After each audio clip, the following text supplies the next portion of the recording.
ओम शांति। 30 अप्रैल 2024 की साकार मुरली है। बाबा कहते, मीठे बच्चे, अपना पोता मेल चेक करो कि सारे दिन में बाप को कितना समय याद किया। कोई भूल तो नहीं की? क्योंकि तुम हर एक व्यापारी हो। प्रश्न, कौन सी एक मेहनत अंतर्मुखी बन करते रहो तो अपार खुशी रहेगी? उत्तर, जन्म जन्मांतर जो कुछ किया है, जो सामने आता रहता है, उन सब से बुद्धि योग निकाल सतो प्रधान बनने के लिए बाप को याद करने की मेहनत करते रहो। चारों तरफ से बुद्धि हटाए अंतर्मुखी बन बाप को याद करो। सर्विस का सबूत दो तो अपार खुशी रहेगी। ओम शांति। बाप बैठ बच्चों को समझाते हैं। ये तो बच्चे जानते हैं कि रूहानी बाप रूहानी बच्चों को बैठ समझाते हैं। रूहानी बाप हुआ बेहद का बाप, रूहानी बच्चे भी हुए बेहद के बच्चे। बाप को तो सब बच्चों की सदगति करनी है। किस द्वारा? इन बच्चों द्वारा विश्व की सदगति करनी है। सारे विश्व के बच्चे तो यहाँ आकर नहीं पढ़ते हैं। नाम ही है ईश्वरीय विश्वविद्यालय। मुक्ति तो सबकी होती ही है। मुक्ति कहो, जीवन मुक्ति कहो। मुक्ति में जाकर फिर भी सबको जीवन मुक्ति में आना ही है। तो ऐसे कहेंगे, सभी जीवन मुक्ति में आते हैं वाया मुक्ति धाम। एक दो के पिछाड़ी आना ही है पार्ट बजाने। तब तक मुक्ति धाम में ठहरना पड़ता है। बच्चों को अब रचयिता और रचना का मालूम पड़ गया है। ये सारी रचना आदि है। रचयिता तो एक ही बाप है। ये जो भी सभी आत्माएं हैं, सब बेहद के बाप के बच्चे हैं। जब बच्चों को मालूम पड़ता है तो वही आकर योग सीखते हैं। ये भारत के लिए ही योग है। बाप आते भी भारत में है। भारतवासियों को ही याद की यात्रा सिखलाकर पावन बनाते हैं और नॉलेज भी देते हैं कि ये सृष्टि का चक्र कैसे फिरता है। ये भी बच्चे जानते हैं। रुद्रमाला भी है जो गाई और पूजी जाती है, सिमरन की जाती है। भक्तमाला भी है। ऊंचे से ऊंचे भक्तों की माला है। भक्तमाला के बाद होनी चाहिए ज्ञान माला। भक्ति और ज्ञान है ना। भक्तमाला भी है तो रुद्रमाला भी है। पीछे फिर रुंडमाला कहा जाता है, क्योंकि ऊंच से ऊंच मनुष्य सृष्टि में है विष्णु, जिसको सूक्ष्म वतन में दिखाते हैं। प्रजापिता ब्रह्मा तो ये है, इनकी माला भी है। आखिरीन ये माला बन जाएगी तभी वह रुद्रमाला और विष्णु की वैजयंती माला बनेगी।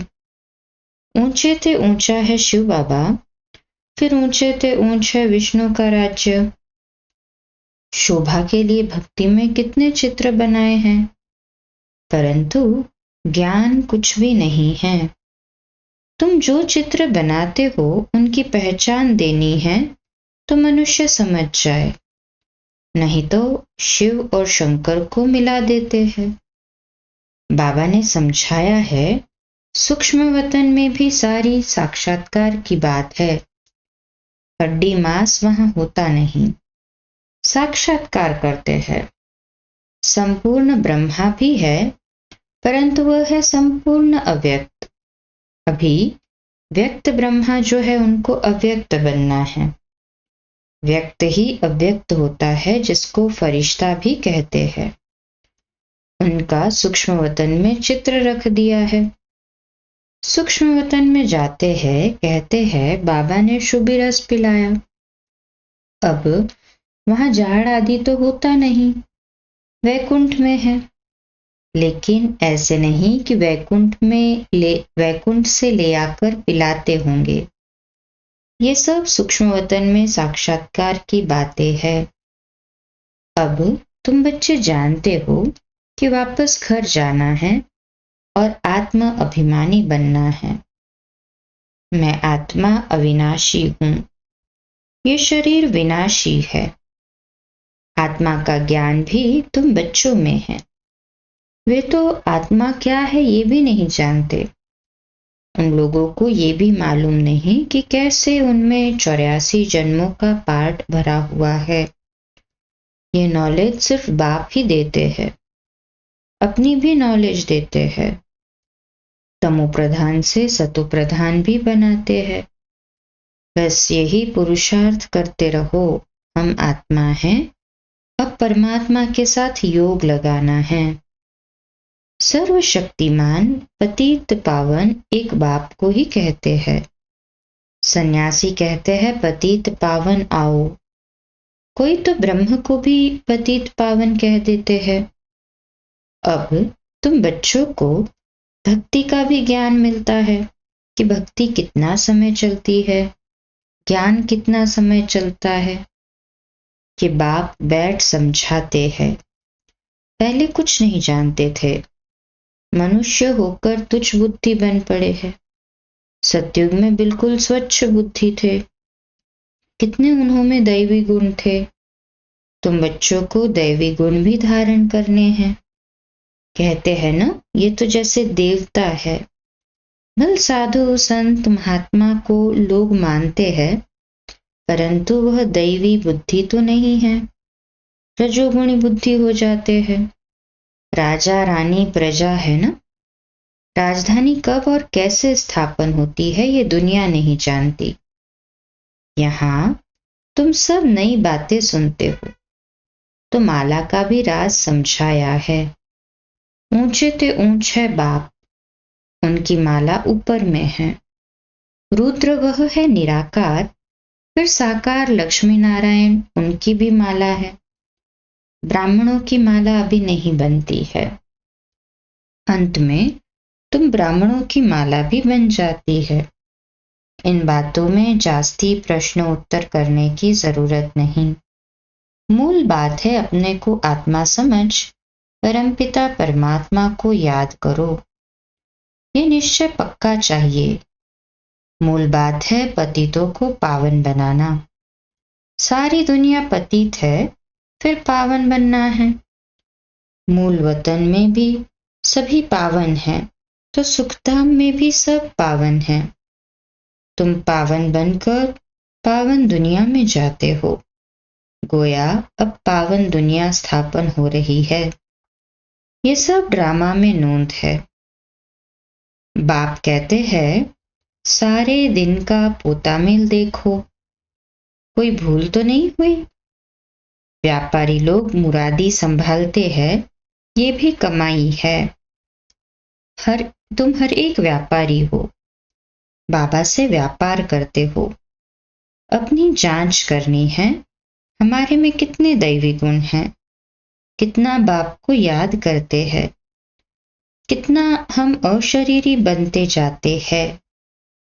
हम अशरीरी आए थे, फिर अशरीरी बनकर जाना है। अभी तक सब आते ही रहते हैं, बीच में जाना तो एक को भी नहीं है। जाना तो सबको इकट्ठा है। भल सृष्टि खाली नहीं रहती। गायन है राम गयो रावण गयो, परंतु रहते दोनों हैं। रावण संप्रदाय जाता है तो फिर लौट कर नहीं आता, बाकी ये बच जाते हैं। ये भी आगे चलकर सब साक्षात्कार होना है। ये जानना है कि नई दुनिया की कैसे स्थापना हो रही है, पिछाड़ी में क्या होगा। फिर सिर्फ हमारा ही धर्म रह जाएगा। सतयुग में तुम राज्य करेंगे, कलयुग खत्म हो जाएगा, फिर सतयुग को आना है। अभी रावण संप्रदाय और राम संप्रदाय दोनों हैं। संगम युग पर ही ये सब होता है। अभी तुम ये सब कुछ जानते हो। बाप कहते हैं बाकी जो कुछ राज है वह आगे चलकर धीरे धीरे समझाते रहेंगे। जो रिकॉर्ड में नोंद है वह खुलते जाएंगे, तुम समझते जाएंगे। एडवांस कुछ भी नहीं बताएंगे, ये भी ड्रामा का प्लान है। रिकॉर्ड खुलता जाएगा। रिकॉर्ड तो खुलता जाता है, वैसे पता चलता जाता है, बाबा बोलता जाता है। तुम्हारी बुद्धि में ये सब बातों की समझ बढ़ती जाती है। जैसे जैसे रिकॉर्ड बजता जाएगा वैसे वैसे बाबा की मुरली चलती जाएगी। ड्रामा का राज सारा भरा पड़ा है। ऐसे नहीं रिकॉर्ड से सुई उठाकर बीच में रख सकते हैं तो रिपीट हो, नहीं, वह है वह भी फिर वही रिपीट होगा, नई बात नहीं है। As it is drama repeat होता है। बाप के पास जो नई बात होगी वह रिपीट होगी। तुम सुनते और सुनाते जाएंगे, बाकी सब गुप्त है। ये राजधानी स्थापन हो रही है, सारी माला बन रही है। अलग अलग जाकर राजाई में तुम जन्म लेंगे। राजा रानी प्रजा सब चाहिए। ये सब बुद्धि से काम लेना पड़ता है। प्रैक्टिकल में जो होगा सो देखा जाएगा। जो यहाँ से जाते हैं वह अच्छे साहूकार के घर में जाकर जन्म लेते हैं। अभी भी तुम्हारी वहां बहुत खातिरी होती है। इस समय भी रत्न जड़ित चीजें सबके पास होती है, परंतु उन्होंने इतनी पावर नहीं है। पावर तुम्हारे में है। तुम जहां जाएंगे वहां अपना शो करेंगे। तुम तो ऊंच बनते हो तो तुम जाकर वहां दैवी चरित्र दिखाएंगे। आसुरी बच्चे जन्मते ही रोते रहेंगे, गंदे भी होते हैं। तुम तो बड़े कायदे से पलेंगे, गंद आदि की बात नहीं। आजकल के बच्चे तो गंदे हो पड़ते हैं। सत्युग में ऐसी बात हो न सके, फिर भी हेवन है ना, वहां बास आदि नहीं जो कहना पड़े अगरबत्ती जलाओ। बगीचों में बहुत खुशबूदार फूल होंगे। यहाँ के फूलों में इतनी खुशबू नहीं। वहां तो हर एक चीज में 100% खुशबू रहती है। यहाँ तो 1% भी नहीं है। वहां तो फूल भी फर्स्ट क्लास होंगे। यहाँ भल कोई कितना भी साहूकार हो तो भी इतना नहीं। वहां तो किस्म किस्म की चीजें होंगी। बर्तन आदि सब सोने के होंगे। जैसे यहाँ के पत्थर, वहां फिर सोना ही सोना। रेती में भी सोना होता है। विचार करो कितना सोना होगा जिससे मकान आदि बनेंगे। वहां ऐसी मौसम होगी, न सर्दी न गर्मी। वहां गर्मी का दुख नहीं जो पंखे चलाने पड़े। उसका नाम ही है स्वर्ग। वहां अपार सुख होता है। तुम्हारे जैसा पद्मा पदम भाग्यशाली कोई बनते ही नहीं। लक्ष्मी नारायण की कितनी महिमा गाते हैं। उनको जो ऐसा बनाते हैं उनकी कितनी महिमा चाहिए। पहले होती है अव्यभिचारी भक्ति, फिर देवताओं की भक्ति शुरू होती है। वह भी भूत पूजा कहेंगे। शरीर तो वह है नहीं। 5 तत्वों की पूजा होती है। शिव बाबा के लिए तो ऐसे नहीं कहेंगे। पूजा करने के लिए कोई चीज का व सोने आदि का बनाते हैं। पूजा करने के लिए कोई चीज का व सोने आदि का बनाते हैं। आत्मा को थोड़े ही सोना कहेंगे। आत्मा किस चीज की बनी हुई है? शिव का चित्र किस चीज का बनाया हुआ है वह झट बताएंगे, परंतु आत्मा परमात्मा किस चीज का बना हुआ है ये कोई बता न सके। सत्युग में 5 तत्व भी शुद्ध होते हैं। यहाँ है अशुद्ध।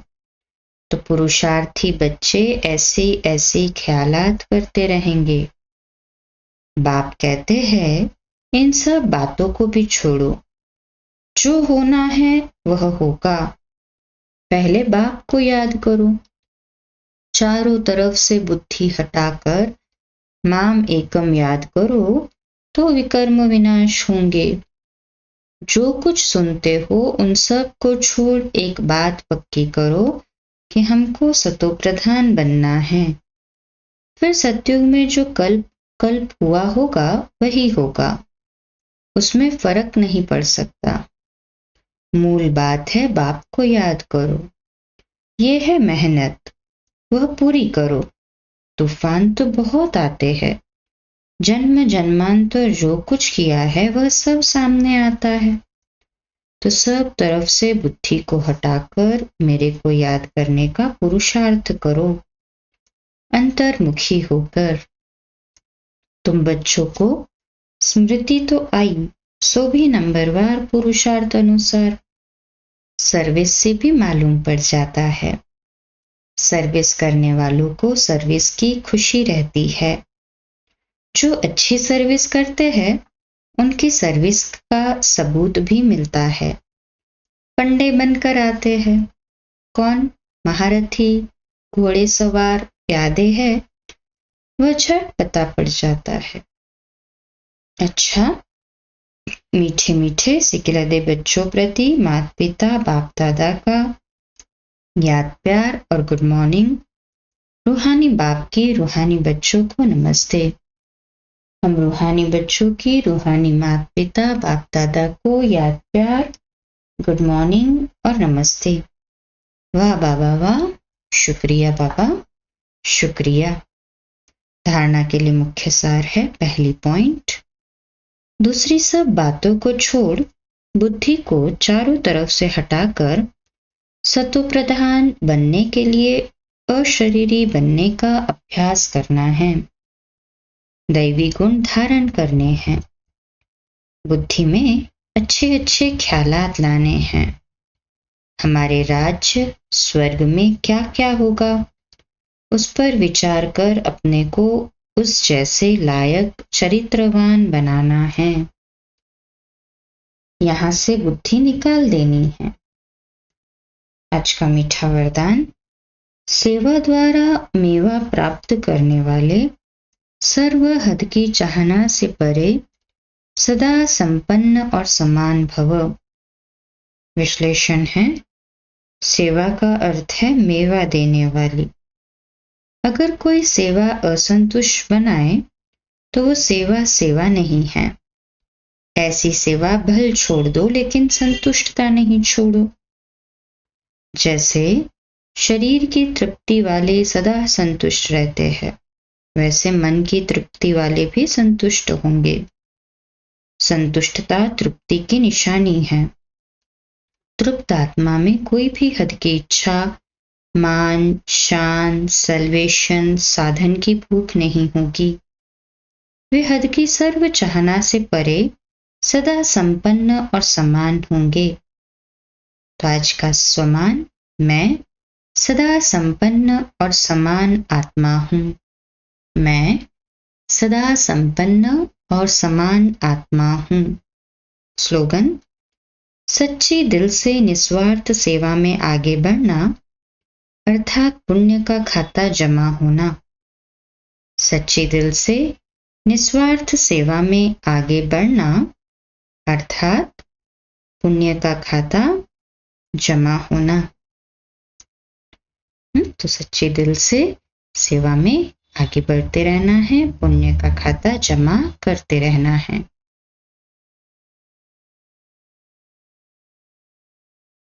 आज का व्यक्त इशारा है, जैसे देवियों के यादगार में दिखाते हैं कि ज्वाला से असुरों का संहार किया। असुर कोई व्यक्ति नहीं, लेकिन आसुरी शक्तियों को खत्म किया।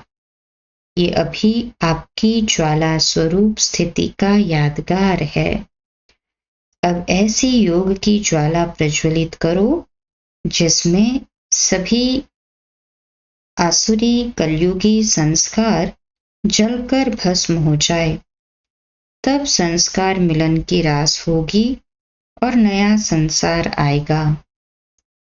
अच्छा, कम बोलो, धीरे बोलो, मीठा बोलो, सत्य बोलो, सोच समझकर बोलो।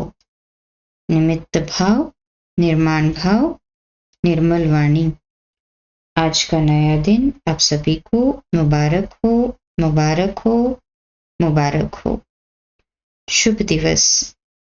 आज रात्रि क्लास 8:45 बजे, कल सुबह अमृत वेला मेडिटेशन 3:30 से 4:30 और प्रातः मुरली क्लास 4:45 बजे। ओम शांति। शुभ दिवस।